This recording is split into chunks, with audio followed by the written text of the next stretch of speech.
Assalamualaikum warahmatullahi wabarakatuh. Man salaka tariqan yaltamisu fihi ilman sahalallahu lahu bihi tariqan ilal jannah. Barang siapa yang menempuh jalan untuk mencari ilmu, maka Allah akan memudahkan bagi jalannya ke surga. Ilmu itu bagai hewan liar. Bila tidak dijaga dengan baik, maka dia akan kabur melarikan diri. Ilmu itu seperti itu, seperti hewan liar. Kalau kita tidak menjaga dengan baik, tidak merawat, maka dia akan kabur. Seperti kucing peliharaan atau misalnya kayak ayam kalau di kandang itu. Nah, seperti itu. Nah, makanya kita harus menjaga dengan baik. Dan bila dijaga dengan baik, dengan pemeliharaan yang baik pula, maka lambat laun akan jinak. Ya seperti kita sama kucing. Kalau kita membeli kucing misalnya, ilmu itu seperti itu. Seperti misalnya ada kucing. Nah, kucing kita beli, nah itu masih liar, sering kesini. Tapi kalau udah lama-lama, pelan-pelan dia akan jinak. Dia manut sama kita. Kita suruh A, dia akan pergi ke A. Kita suruh ke B, dia akan pergi ke B. Seperti itu juga ilmu. Maka dia bila sudah jinak, maka dia akan datang kapanpun. Apa yang kau minta dia datang. Kalau suruh kesini mau ilmu itu. Kita pingin, datang aja ilmu. Seperti itu kalau sudah jinak.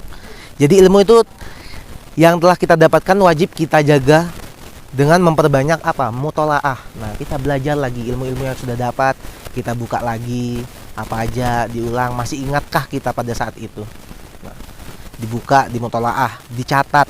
Nah, karena tulisan itu adalah tali dan ilmu itu memang adalah sebuah hewan liar dan catatan itu adalah talinya. Nah, maka kalau tidak dicatat maka dia akan hilang. Ilmu itu seperti itu, makanya perlunya itu pena dan kertas itu perlunya itu. Setelah itu jangan kita puas dengan ilmu yang telah kita dapatkan. Nah, kita jangan puas karena ilmu itu luas. Al ilmu kasyirun wal umur qasyirun. Ilmu itu sangat luas, banyak, dan umur itu sedikit. Maka carilah ilmu-ilmu yang penting. Kita harus menambahkan setiap hari karena ilmu yang kita dapatkan yang seberapa tinggi pun itu lebih banyak. Nah, perlu kita ingat wajib menambahkan ilmu baru setiap harinya. Setiap hari kita tahu ilmu baru, makanya di pondok pesantren itu diajarkan ilmu baru setiap hari. Ilmu ini satu ilmu ke atas lagi, nah, sampai hatam dalam kitab seperti itu. Dan setelah itu ilmu punya benar-benar sudah terjaga. Jangan sampai hari ini kita mempelajari kitab A, besok kita mempelajari kitab B, dan kitab A yang kemarin kita lupa. Jangan sampai seperti itu. Ya, itu namanya menyanyiakan. Percuma belajar capek-capek. Ya, tetap dipelajari, dikembalikan, dimutolaah, murojaah, pelan-pelan dibuka lagi kitabnya seperti itu. Tahun ini misalnya menghafalkan Al-Quran juz 1, besok juz 2, dan juz 1 yang kemarin itu lupa. Nah, itu jangan sampai seperti itu. Dan yang diutamakan adalah ilmu fikih. Nah, secara takrif, pengetahuan ilmu fikih adalah ilmu tentang hukum-hukum syariat. Ilmu hukum-hukum syariat yang diambil dari dalil-dalil melalui metode ijtihad para mujtahid. Nah, jadi dengan ijtihad maka diadakan ada ilmu fikih. Ilmu itu banyak di agama Islam. Ada ilmu tauhid, di samping itu ada ilmu fikih yang paling tinggi, yang diutamakan. Salah satu ilmu yang sangat vital di samping ilmu tauhid, karena tanpa ilmu fikih ibadah kita percuma dilakukan. Percuma kalau tidak tahu ilmu fikih. Nah, kalau misalnya kita tahu ilmu fikih, kita sholat, tahu apa aja syarat dan rukunnya.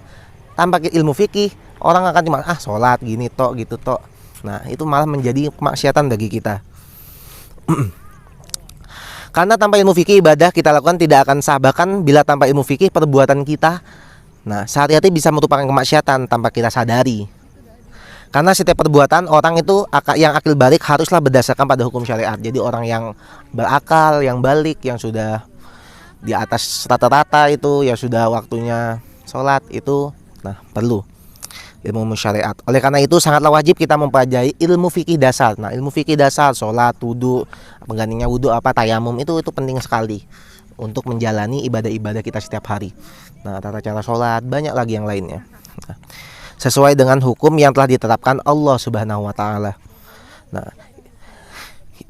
mengapa ketika Umar bin Khattab di pasar, pernah Sayyidina Umar bin Khattab ke pasar berkata, janganlah berjual beli di pasarku ini kecuali orang yang tahu fikih. Nah, karena dengan fikih kita tahu akad jual beli itu seperti apa, sah atau tidak jualnya, barangnya sah atau tidak, ada cacat atau tidak, itu pentingnya. Umar bin Khattab sampai menegaskan di pasar mengapa pentingnya, sangat-sangat dipentingkan ilmu fikih tersebut.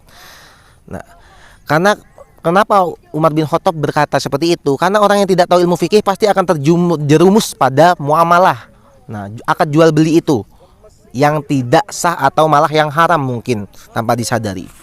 Ya, mungkin cukup sekian dari saya. Assalamualaikum warahmatullahi wabarakatuh.